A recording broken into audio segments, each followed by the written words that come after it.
નમસ્કાર, આપ જોઈ રહ્યા છો નેશન પ્લસ ન્યૂઝ. હું છું આપની સાથે હિરલ પંડ્યા. આગામી બકરી ઈદના તહેવારને ધ્યાનમાં રાખીને ગૌવંશની કાયદેસર તસ્કરી અને ગૌ હત્યાની પ્રવૃત્તિઓ અટકાવવા માટે વિશ્વ હિન્દુ પરિષદ સક્રિય બન્યું છે.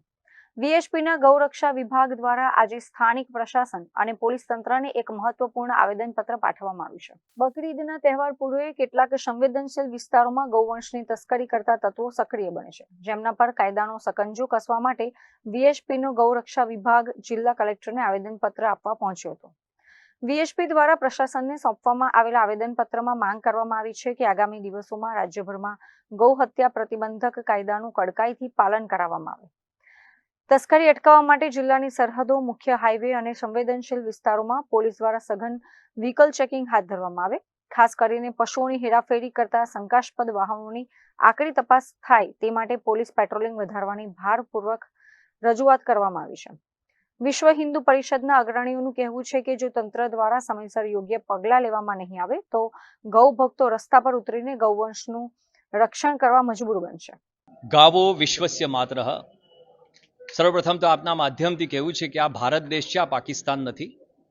અને આ ગૌ માતાના ગૌરક્ષા, ગૌ સંવર્ધન, ગૌ સેવા માટેનું એક આવેદનપત્ર કલેક્ટરશ્રીને આજે અમે વિશ્વ હિન્દુ પરિષદ, બજરંગ દળ, સંયુક્ત હિન્દુ સંગઠનો અને સાથે દક્ષિણ ગુજરાત પ્રાંતના બધા સભ્યો અહીંયા સેવકો એકત્રિત થયા. એક નમ્રતાપૂર્વક આવેદનપૂર્વક આપવા માટે સમય લીધા પછી બી અમને સમય મળ્યો નથી, એ દુઃખની વાત છે.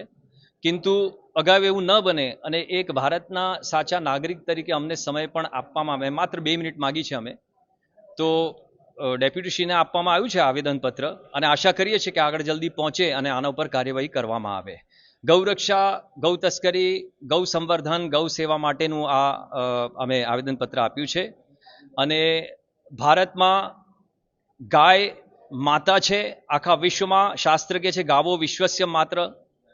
માનનીય પ્રધાનમંત્રીશ્રીએ બી ગૌ સંવર્ધન, ગૌરક્ષા અને સાથે ગ્રીન રિવોલ્યુશનની જે વાત કરી છે, પ્રાકૃતિક ખેતીની, તો ગાય વગર કેવી રીતના શક્ય બની શકે? અને જે દેશમાં ગાયો પૂજનીય છે, મા સ્વરૂપ છે, એ દેશમાં ગાયો સરેઆમ ખુલ્લેઆમ કપાતી હોય એ સ્વીકાર્ય નથી. આને રોકવામાં આવે, આને બંધ કરાવવામાં આવે અને તાત્કાલિક આમાં અમલ કરવામાં આવે એવું એક નમ્રતાપૂર્વક વિનંતી છે. અને જ્યાં સુધી અમારો છેલ્લો શ્વાસ છે ત્યાં સુધી અમે જોઈશું કે ગાયો કપાય નહીં, ગાયો સચવાય, ગાયોને એમનું સન્માન મળે.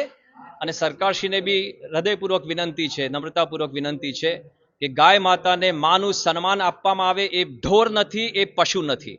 અને જો આપણે એવું માનતા હોઈએ કે પશુ ને ઢોર છે તો આપણે સૌ ઢોર છે, એમાં કોઈ શંકાનું સ્થાન નથી. જય હિન્દ, જય ગૌ માતા કી, ભારત માતા કી જય. જય જય ગરવી ગુજરાત. જય ગૌ માતા, જય શ્રી રામ. આજ રોજ અમે વિશ્વ હિન્દુ પરિષદના માધ્યમથી માનનીય કલેક્ટર સાહેબ શ્રીને આગામી આવતી બકરીદ નિમિત્તે ગૌવંશ હત્યા ન થાય અને રાષ્ટ્ર રક્ષા હેતુ આગામી બકરીદ પર ગૌવંશની હત્યા ન થાય એ બાબતમાં કઠોરમાં કઠોર કાર્યવાહી થાય એ માટેના પ્રયત્ન કરવા માટેથી અમે આવેદનપત્ર અમે માનનીય કલેક્ટરશ્રીને આપવા આવેલા છીએ. ગૌ માતા આપણા દેશનું આધ્યાત્મિક, આર્થિક સમૃદ્ધિનું અને ભારતીય અર્થતંત્રનું સમૃદ્ધિનું એક મહત્વ છે. ગૌ માતા આપણી દેશની આત્મા છે, આસ્થા છે. એકલી ધાર્મિક આસ્થા સાથે જોડાયેલું નથી, બરાબર? તો એ ગૌ માતાની બકરીદ નિમિત્તે ગૌ હત્યા ન થાય તેના માટે કઠોર પગલાં એક નિશ્ચિત કરવામાં આવે અને ગુજરાત સરકારની જે ગૌ હત્યા પ્રતિબંધક કાયદાનું અમલીકરણ થાય સખતમાં સખત, તે બાબતે સરકારશ્રીનું ધ્યાન દોરવા અમે આવેદનપત્ર અત્યારે હાલ આપવા આવેલા છીએ. કેમેરામેન નવનીત પરમાર સાથે Chirag Patel, nation plus news, Vadodara. સમાચારોના સતત અપડેટ મેળવવા માટે અમારી નેશન પ્લસ ન્યૂઝની યુટ્યુબ ચેનલને સબસ્ક્રાઇબ કરો, બેલ આઇકન દબાવો અને જોડાયેલા રહો ફેસબુક, ઇન્સ્ટાગ્રામ અને ટ્વિટર પર.